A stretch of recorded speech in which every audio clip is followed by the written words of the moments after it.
technologie. Longtemps, c'était plus monsieur. Et jusqu'à maintenant, on a un pourcentage de garçons qui dans en compagnie qui fait technique, c'est plus garçons.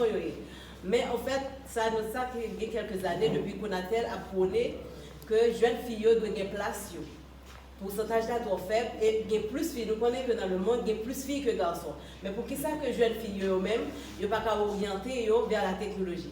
Qui ça on peut? Nous ne pouvons pas gagner pour nous. Nous déjà dans le monde là, déjà, nous devons avancer avec le monde là. Donc nous parlons qu'on est jeudi à qui ça qu'on a lié dans le pays d'Haïti, qui ça l'a fait et qui ça a contribué pour capable permettre que nous avancer technologiquement.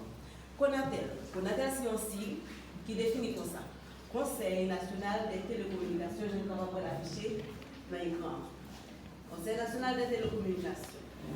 Et une profonde conviction que je prends la parole aujourd'hui à l'occasion de la journée internationale dédiée aux jeunes filles dans le secteur des technologies de l'information et de la communication.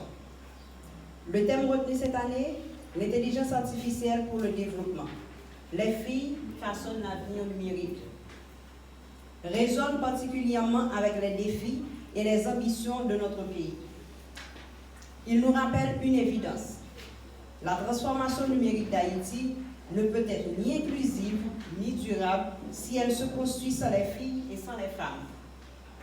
Au sein du Conatel, en tant qu'organe de régulation du secteur des télécommunications, nous avons pleinement conscience de notre responsabilité. Réduire la fracture numérique n'est pas seulement une question d'infrastructure ou de technologie, c'est avant tout une question d'équité, d'accès et d'opportunité. Car l'inclusion numérique ne saurait être complète sans une transformation de notre environnement administratif et économique. À cet égard, les avancées récentes de l'État haïtien en matière de cadre légal, notamment les décrets relatifs à la signature électronique, marquent un tournant décisif. Ces réformes ouvriront, à brève échéance, la voie à la dématérialisation d'une grande partie des activités économiques et des interactions avec l'administration publique. Pour les femmes, souvent confrontées à des contraintes spécifiques liées à la mobilité et aux responsabilités familiales, cette transformation représente une opportunité majeure. Elle permettra un accès plus équitable aux services, facilitera l'entrepreneuriat et renforcera leur participation à la vie économique. Dans ce contexte, l'intelligence artificielle apparaît comme un levier puissant. Elle offre des perspectives inédites dans des domaines aussi variés que l'éducation, la santé, l'agriculture ou encore la gouvernance.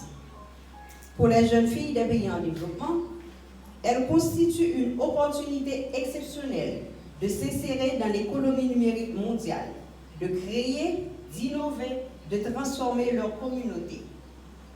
Mais ces opportunités ne se concrétiseront que si nous agissons dès maintenant.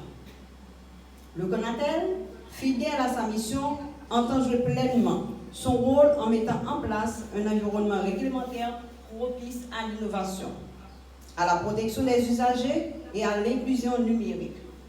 Nous nous engageons avec nos partenaires internationaux et toutes les institutions de l'administration publique haïtienne à accompagner l'émergence d'un écosystème où les jeunes filles pourront non seulement accéder aux technologies, mais aussi les maîtriser et les façonner.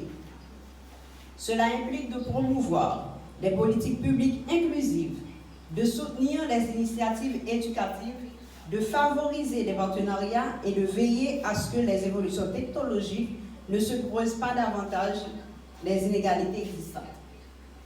Chères jeunes filles, vous n'êtes pas seulement les utilisatrices de demain, vous êtes les créatrices, les ingénieurs, les entrepreneurs et les leaders de l'avenir numérique. L'intelligence artificielle, loin d'être un domaine réservé, est un espace que vous devez investir pleinement.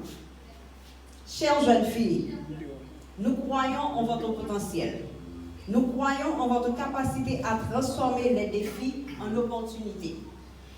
Et nous sommes déterminés à travailler avec tous nos partenaires afin de créer les conditions nécessaires pour que vous puissiez réussir. Mesdames, Messieurs, Bâtir un avenir numérique inclusif est une responsabilité collective.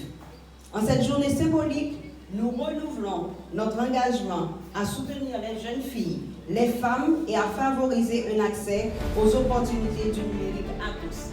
Je vous remercie.